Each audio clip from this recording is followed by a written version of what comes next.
अरे जी बह रहती मुख के अंदर फिर भी बड़ी मक्कार। ए दांतों के फाटक लगवाए कर दिए बंद किवार। जीव ने जुल्म गुजारे लाखों परिवार उजारे।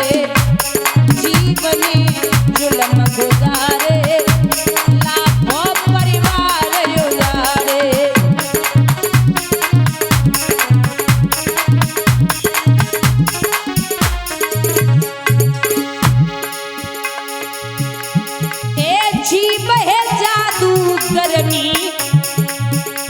पल भर में प्रेम बढ़ावे।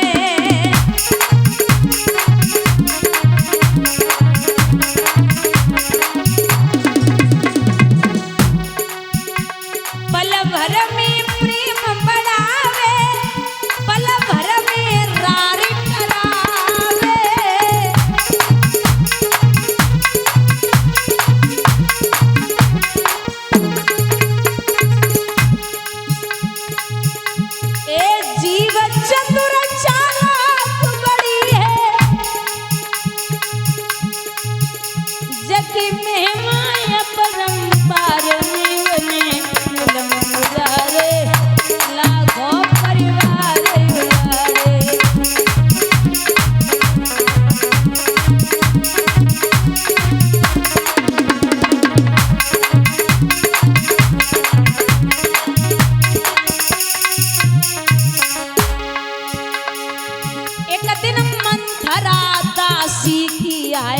ऐसी जीव चली थी।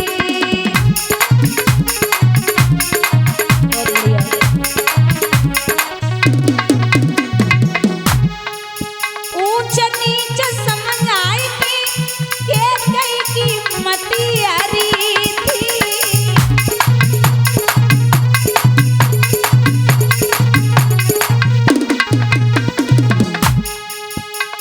ए राम भेज दिए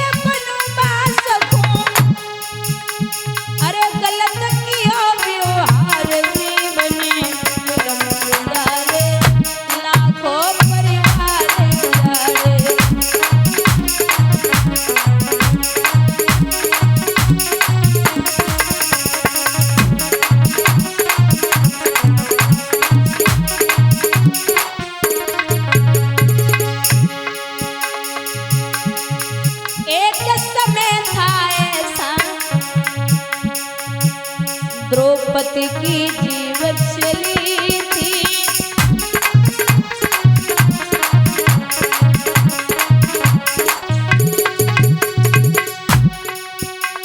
अन्नों के अन्ना के दुर्योधन पे खूब हंसी थी।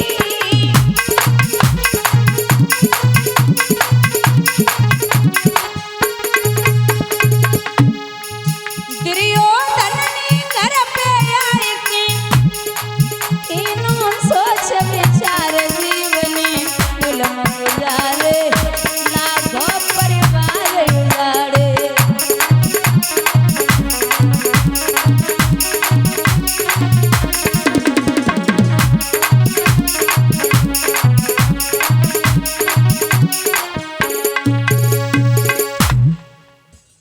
दुर्योधन घर पे आया, आकर के मामा शकुनी से कहा कि मामा हमें द्रौपदी के वचनों का बदला लेना है। मामा शकुनी जुमे में बड़ा निपुण था। भगत जी आप याद रखना, बर्बादी के तीन ही रास्ते हैं, जुआ, सट्टाबाजी और शराब। आदमी को लगता है कि 70-75 का आ रहा है, देसी वाला कितने का आता है? गांव में 1-2 तो पीते ही होंगे भाई। हाँ जितने का भी या तो 70-75 जो भी आदमी को लगता है कि 75 रुपए का आता है, लेकिन दादा उसके लिए 75-100 बीघा जमीन भी कम है। जब आदमी पीने का नंबर लगाता है तो 75-100 बीघा जमीन भी बेचने को तैयार हो जाता है। शराब का मतलब है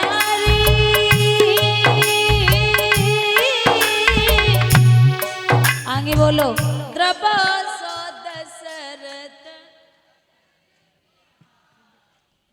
द्रवो सो दशरथ। अब जरा बोलना शांति से, द्रवो सो दशरथ अजर नहीं है। रामचरितमानस पढ़ी है? नहीं ना, पढ़ी है? अजर है क्या? पढ़ी है तो अजर नहीं है, अजर है। अजर, अजर का कोई महत्व तो नहीं होता। अजीर, अजर का मतलब होता है आंगन। अजर का मतलब होता है आंगन। द्रवो सो दशरथ अजर बिहारी राम, सिया राम, सिया राम, जय राम, राम सिया राम, सिया राम, जय राम।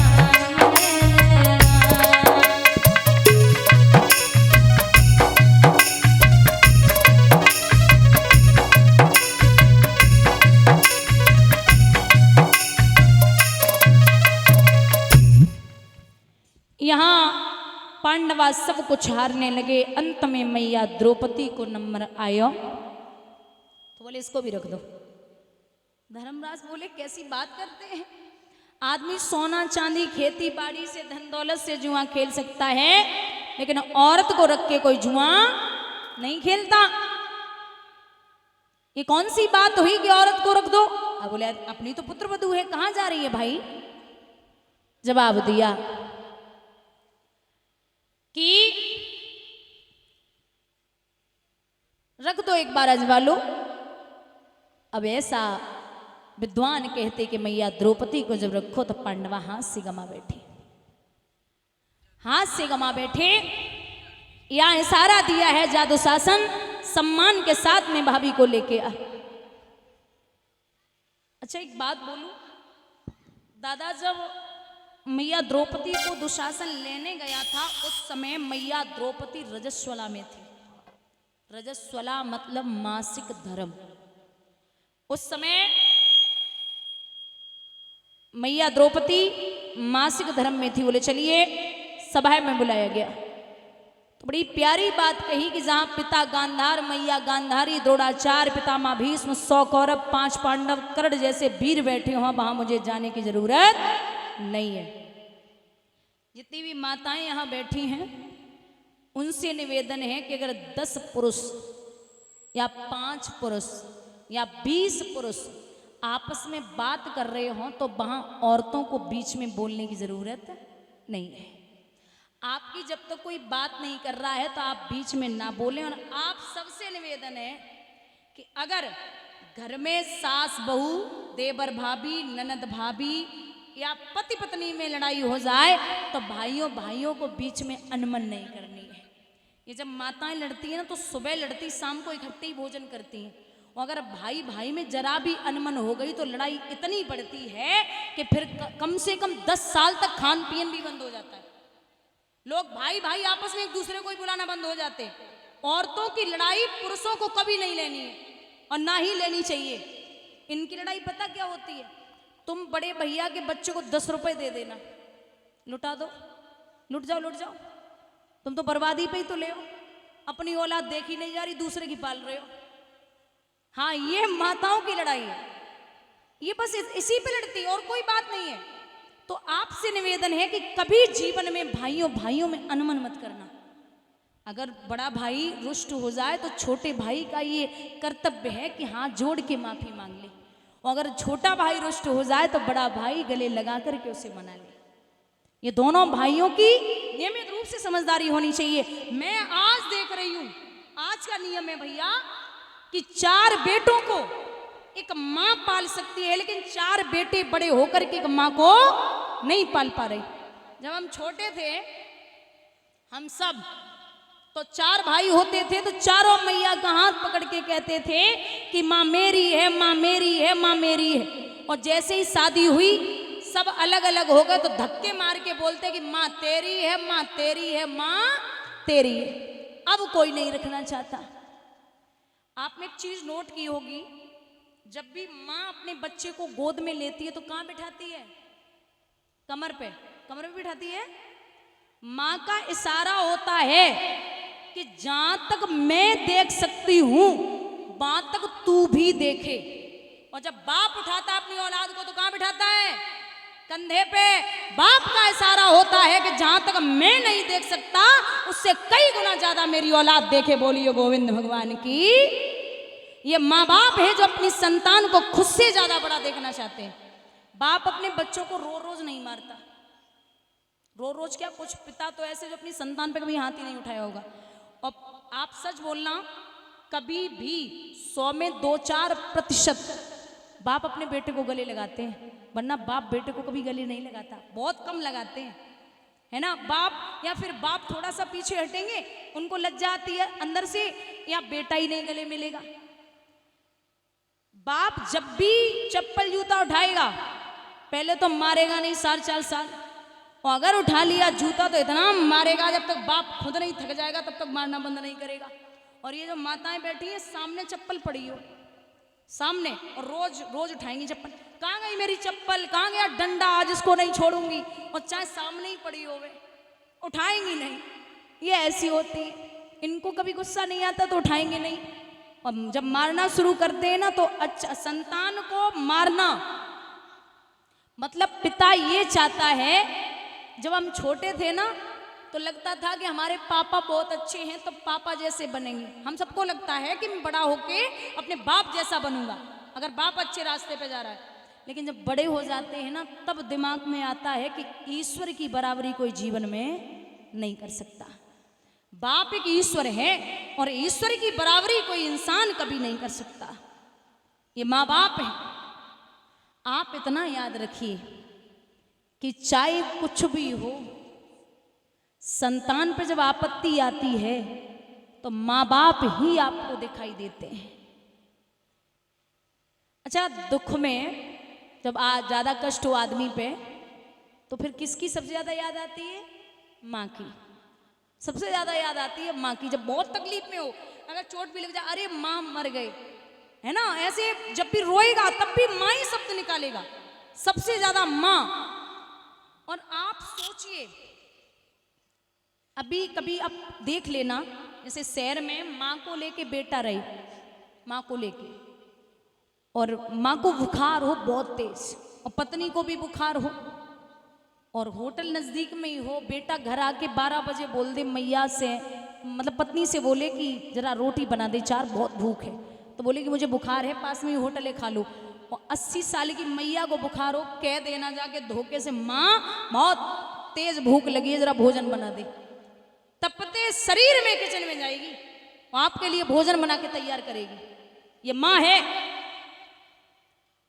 जितने भी बैठे इनसे निवेदन है कि कमा कमा के मर जाओगे, कमा कमा के मर जाओगे। जहां मुखाग्नि दे के औलाद आएगी, जिस खेत में, उस खेत में जितनी जगह आप घेरोगे ना, वो भी 4 साल के अंदर जुतवा दी जाएगी कि इतने में अनाज ना है, रोजे बर्बादी कर रहे हैं, इतने में अनाज नहीं हो पा रहा है, इतनी जमीन इन्होंने घेर रखी है, इतने में अनाज नहीं हो रहा, ये भी जुतवा दो।